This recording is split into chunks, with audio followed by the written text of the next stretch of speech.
My boss, Susan Anderson, is well known for her dedication and competence at work. When she has a drink, she transforms, becoming so lively that it's startling compared to her usual demeanor. However, when I ended up escorting an intoxicated Susan home, I stumbled upon a scene I never anticipated. My name is Jeff Carter. I'm 26.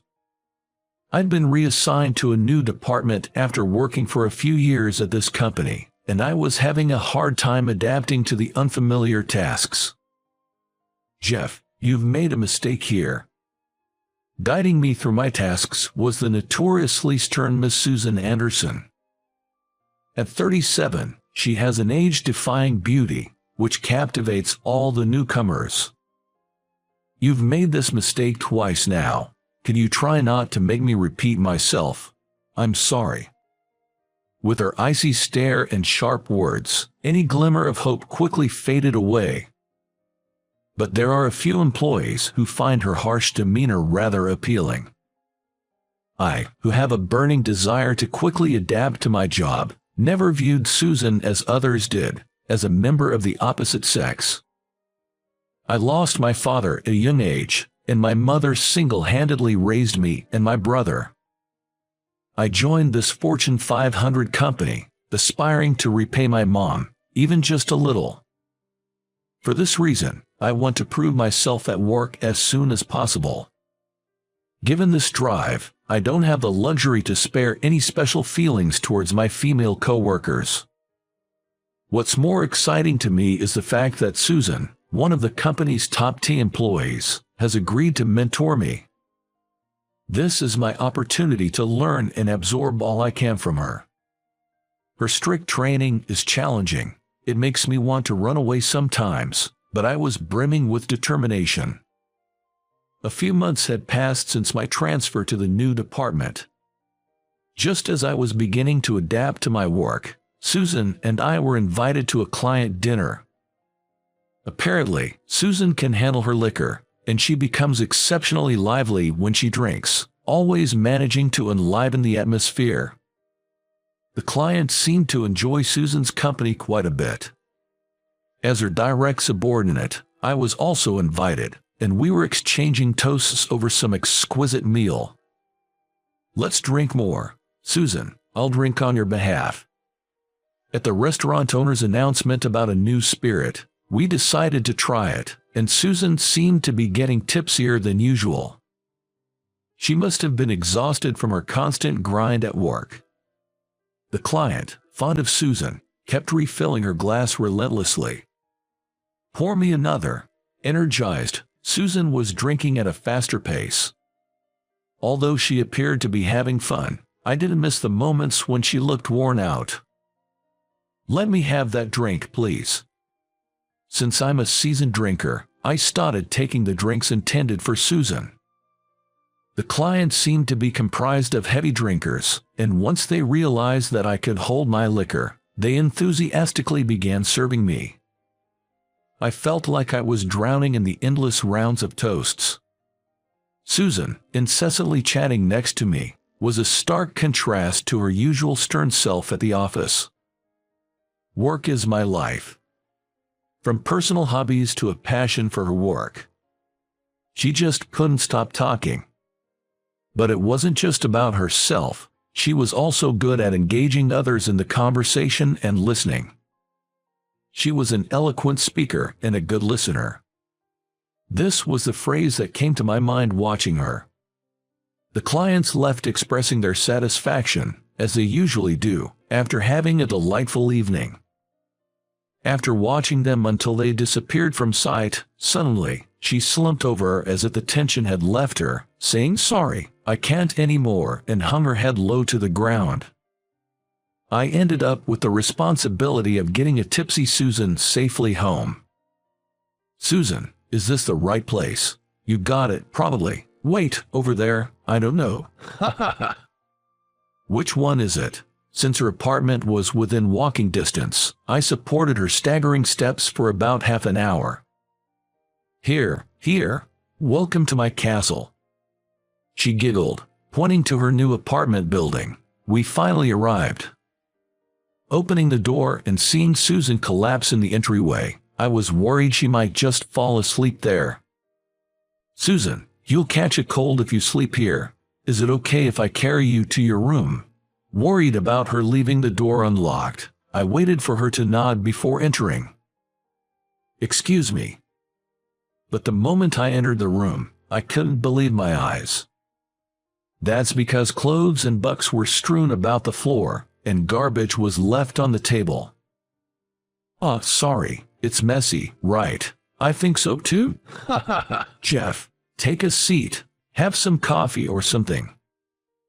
It's out of character for you." Seeing this side of her that nobody at work knows, I can't help but feel a sense of superiority. Suddenly, Susan began tidying up the room cheerfully. "Susan, I'm heading home soon, so don't mind me." With the thought of letting her rest as soon as possible and not wanting to impose, I turned to leave. However, seeing her staggering as she tried to tidy up, I decided to help clean up the floor and take out the trash, even if it was meddling. "You're good at this." "I'm not efficient at work, but I'm good at housework. I've always been good at household chores. I can cook, clean, do laundry, even so." While I still struggle to work independently without Susan's support at work, I never thought my skills would come in handy here. Maybe because she's drunk, Susan is tidying up, but for some reason, she's making more of a mess. Every time she moves a pile of clothes to the laundry, she bumps into something and drops it. She confessed that she's bad at sorting garbage and eventually gave up, leaving it in a scattered state. Nevertheless, she was determined to clean up. She's my boss at work, always handling tasks efficiently. Seeing her like this, different from her usual self, makes me feel the gap for the second time today. She's kind of cute. And I thought Susan was cute. Even though we have a 10-year age difference, it's not disrespectful to think she's cute, is it? While I was thinking about this, Susan went to the balcony to get the laundry. Due to her unsteady feet, she stumbled over the step and looked pretty dangerous. I watched her, feeling anxious, and found myself staring at her colorful underwear hanging there, feeling my face getting hot. "Don't look." Susan noticed that I had seen it and quickly hid it behind her back, her face turning red as well. The embarrassment seemed to sober her up a bit, and she started to talk less. "I'm sorry, I didn't mean to look." As we both felt awkward, I was gathering the trash while looking for an opportunity to leave. "Susan, is this all the trash?" I asked if there was any other garbage, and there she was, asleep while folding laundry. I covered her with a blanket and left a note. I borrowed the key that had been left out, locked the front door, and placed it in the mailbox. The following day was Saturday. It was allowing me for a slightly late wake-up. Amidst a hangover, I was cleaning my room when I received a call. It was from Susan, expressing her gratitude for taking her home and apologizing for her embarrassing behavior. Recalling Susan's actions from the previous night, a smile crept up on my face. I responded, assuring her not to worry about it, and added that I had a chance to drink some alcohol, which I don't usually do, and was actually nursing a hangover. After that, there was no further contact. Sunday ended and Monday arrived. The hangover had subsided, and I was fresh and ready to go to work when I was summoned by Susan. Had I made some kind of mistake, I wondered. Reflecting on last week's work, I followed Susan to the break room. Jeff, you were in my apartment, right?" Susan asked nervously. I felt a bit panicked, wondering if I shouldn't have entered into her room. As expected, Susan didn't remember that day. Unsure how to respond, I decided it was best not to lie and said, "I'm sorry, I guess you didn't like me entering your house." I chose to apologize sincerely. Then Susan said, "Thank you, I can't remember much after the party started. I'm ashamed I got so drunk. Jeff, you took me home, didn't you? I had expected to be scolded, but instead, I was thanked. I responded that it was nothing, and then she said, "So, you saw inside my apartment, right? I'm really sorry you saw my embarrassing side." She bowed and apologized profusely. "Susan, please lift your head. You didn't trouble me in any way, and I honestly didn't mind." I urged her not to worry anymore, but when Susan looked up, her face was as red as her ears. "You found out I'm bad at housekeeping, didn't you?" Susan murmured awkwardly. And then, she began to talk about why she was bad at housekeeping. Susan had been working part-time since college to contribute to the medical bills of her sick mother.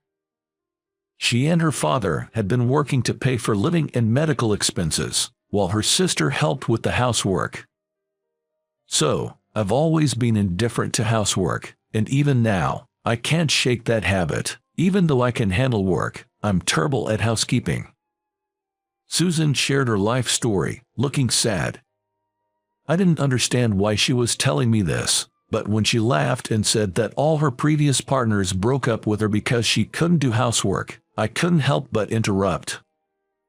What's wrong with not being able to do housework? It was a genuine question. Susan looked surprised, her eyes wide. I mean, everyone has strengths and weaknesses, right? The idea that women should naturally be good at housekeeping is outdated, I think. I stated that there's no point in being together if you can't complement each other's weaknesses, and Susan burst out laughing as if something had been lifted off her chest.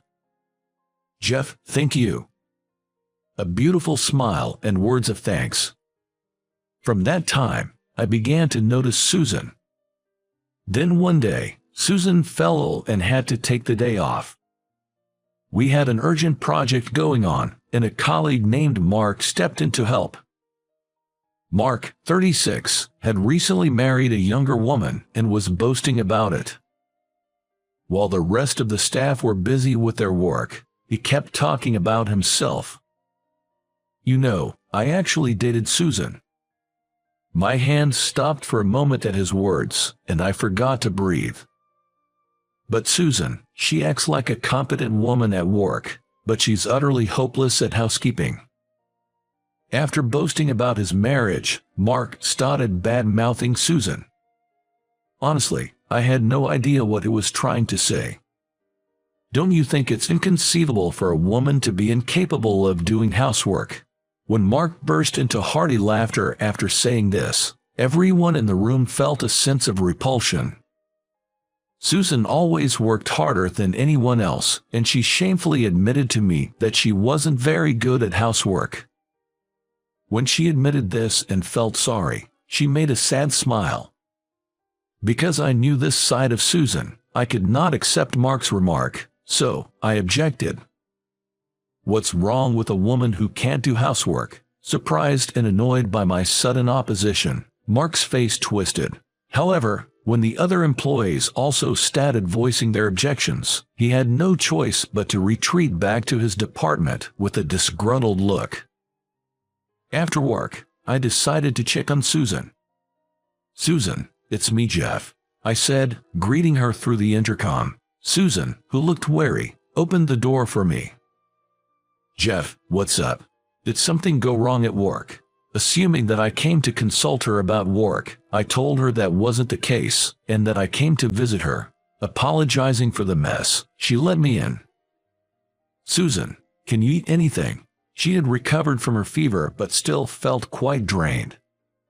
In response to my question, she just shook her head and took a seat on the couch. After I made her some simple rice soup in her kitchen, she happily accepted it. "Jeff, you'll make a good husband," she said with a gentle smile. In front of that gentle smile, I couldn't hide my feelings anymore. "I want to be your husband, Susan." In the heat of the moment, I confessed my love. Susan was naturally surprised and even dropped her cup. "What are you saying, Jeff? I'm over 10 years older than you, and I can't even do housework. There are plenty of younger, more domesticated girls out there. You should reconsider." Though Susan's voice sounded sad, I knew I couldn't back down now and voiced my feelings. "Age doesn't matter to me. As for housework, we can support each other. You've always supported me at work, so I'll support you at home." This confession, akin to a marriage proposal, left Susan looking baffled, but she still responded with a happy smile. "I'm really touched by your feelings, Jeff, but could we maybe start as friends? I can't even think about dating someone right now." I thought she might reject me. Perhaps she's subtly trying to reject me now. I felt confused by her "let's be friends" proposal. But I decided that staying positive was the best way to move forward. Absolutely. Then I spent the rest of the visit talking about why I liked her. Susan listened with a bashful smile. After I left, she texted me a single word: "Thanks." It felt like I was experiencing the innocence of first love. On the way home, I found myself running as fast as I could. The next day, Susan safely returned to work. The project we'd been working on also proceeded smoothly to its conclusion, to everyone's relief. And then, I decided to take on a new challenge. It was a call for proposals for a new project within the company. Susan encouraged me to take part in this, even though I hadn't achieved anything noteworthy in my career yet.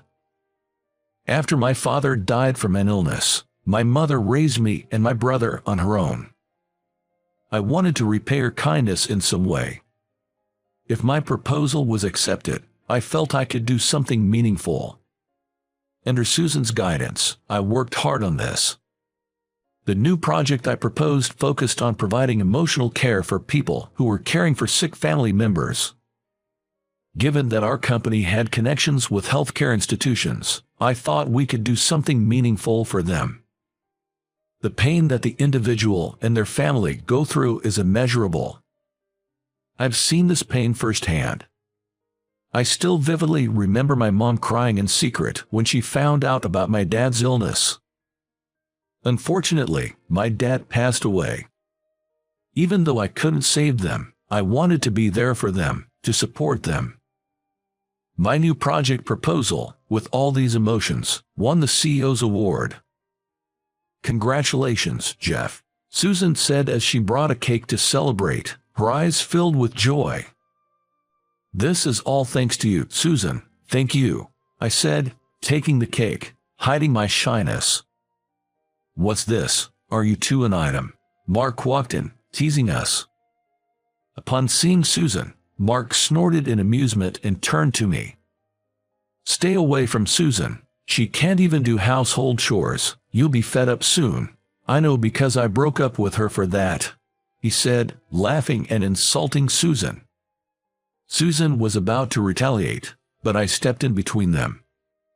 "I seriously like Susan. It doesn't feel good to have someone like you insulting her. Could you apologize?" Susan blushed at my straightforward words, and Mark, perhaps not expecting that I was really in love, looked surprised. "Susan is much older than you, Jeff. Aren't there plenty of better women than her out there?" Mark said, which dimmed Susan's mood again. "Age doesn't matter, and what's wrong with not being able to do household chores?" Unable to respond to my words, Mark glared and walked away without saying a word. "Susan has many wonderful qualities beyond her inability to do chores, Mark. You knew these qualities, and that's why you liked her, right?" Perhaps my words hit home because Mark looked guilty for a moment as he looked at Susan and then left the room without a word. An awkward silence filled the room we were left in. It was as if I'd made a public confession. While I was trying to figure out what to say, Susan broke the silence. "Thank you for defending me, Jeff. I'm really happy, and your confession, it made me happy too," she said, thanking me over and over again. "I just did what was right," I replied. "I like you too, Jeff," she said, and smiled faintly. I couldn't help but cheer at the unexpected development. I did it. Susan laughed at my reaction, and I laughed along with her. And that's how we officially started dating. A year later, Susan, who had come to my family home, put her hands together in front of my father's gravestone. After winning the CEO's award with my new project proposal, I got promoted, and to celebrate the promotion, I took my mom and brother on a trip. It was a place where there are full of memories with my parents. My mom remembered my dad and cried while smiling. My brother and I also cried remembering our father. The reason Susan came to my family home was to ask for my mother's approval for our marriage. My mom happily gave her blessing and asked Susan to take care of me. Susan also bowed her head and thanked her. One notable thing that happened afterward was that Mark, who had looked down on Susan, came to apologize. Apparently, after getting married and having a child, a cold atmosphere began to spread in his home because he did not help with the chores. And it was his wife's words, echoing the hurtful ones he'd once hurled at Susan, that made him reflect on the past. In retrospect, he remembered that despite her struggles, Susan was always committed to her household chores. On the other hand, Mark hadn't even tried. He realized this difference and felt remorse for treating Susan so poorly while she was trying so hard. Now, he shared in the household chores in an effort to improve his relationship with his wife. Similarly, Susan and I, living together, have divided our chores. I'm in charge of cleaning and taking out the trash. Susan handles the laundry, and we alternate cooking duties. We cover for each other's weaknesses and live happily together. In our home, as we prepare to get married, we are also expecting a new life in 6 months. Surely, our lives will become even more challenging, but we are confident that together, we can overcome any obstacle.